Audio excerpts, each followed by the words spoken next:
السلام علیکم دوستو، خوش آمدید اسلامک فیکٹس 313 میں۔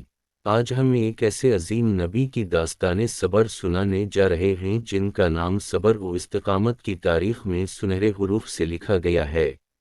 تو چلیے شروع کرتے ہیں حضرت ایوب علیہ السلام کا مبارک واقعہ۔ حضرت ایوب علیہ السلام اللہ کے برگزیدہ نبی تھے۔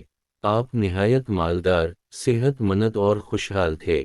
آپ کے پاس وسیع زمینیں، بے شمار مویشی، خوبصورت محلات اور پیارا خاندان تھا۔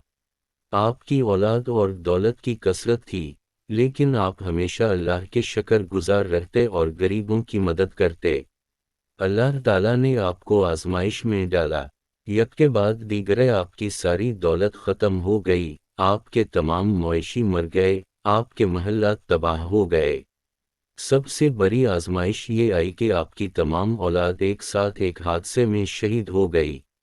پھر آپ کو سخت بیماری لاحق ہو گئی جو 18 برس تک جاری رہی۔ آپ کا پورا جسم زخموں سے بھر گیا، آپ کی صحت بالکل ختم ہو گئی۔ لوگ آپ سے دور بھاگنے لگے، دوست احباب چھوڑ گئے۔ صرف آپ کی بیوی حضرت رحمہ آپ کے ساتھ رہیں اور آپ کی خدمت کرتی رہیں۔ وہ دوسروں کے گھروں میں کام کر کے روٹی لے مدد اور آپ کو کھلاتے۔ اتنی سخت مصیبتوں میں بھی حضرت ایوب علیہ السلام نے کبھی شکایت نہیں کی، کبھی اللہ سے گلہ نہیں کیا۔ آپ صبر کے پہاڑ بن گئے۔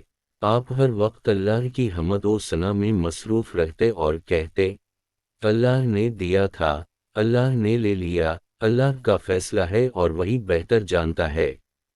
18 برس کی طویل آزمائش کے بعد جب آپ کے صبر کا امتحان مکمل ہو گیا تو آپ نے اللہ سے دعا کی، مجھے تکلیف پہنچی ہے اور تو سب سے زیادہ رحم کرنے والا ہے۔ اللہ تعالیٰ نے آپ کی دعا قبول فرمائی اور حکم دیا کہ اپنے پاؤں سے زمین پر مارو۔ جیسے ہی آپ نے زمین پر پاؤں مارا، ایک چشمہ پھوٹ نکلا۔ اللہ نے فرمایا، اس سے غسل کرو اور پیو۔ آپ نے غسل کیا تو آپ کا جسم پہلے سے بھی زیادہ خوبصورت اور صحت مند ہو گیا۔ اللہ نے آپ کو دوگنا مال و دولت عطا فرمائی، آپ کی اولاد سے دوگنی اولاد نئی عطا فرمائی اور آپ کو لمبی عمر دی۔ یہ اللہ کا انعام تھا آپ کے صبر کا۔ آپ کا واقعہ قیامت تک آنے والے مسلمانوں کے لیے صبر کی مثال بن گیا۔ تو دوستو، حضرت ایوب علیہ السلام کی یہ عظیم داستان ہمیں سکھاتی ہے کہ اللہ اپنے نیک بندوں کو آزماتا ہے اور صبر کرنے والوں کو بہترین اجر دیتا ہے۔ ہمیں بھی اپنی مشکلات میں صبر کرنا چاہیے اور اللہ پر بھروسہ رکھنا چاہیے۔ اگر آپ کو یہ واقعہ پسند آیا تو لائک کریں، شیئر کریں اور چینل کو سبسکرائب کرنا نہ بھولیں۔ اللہ حافظ۔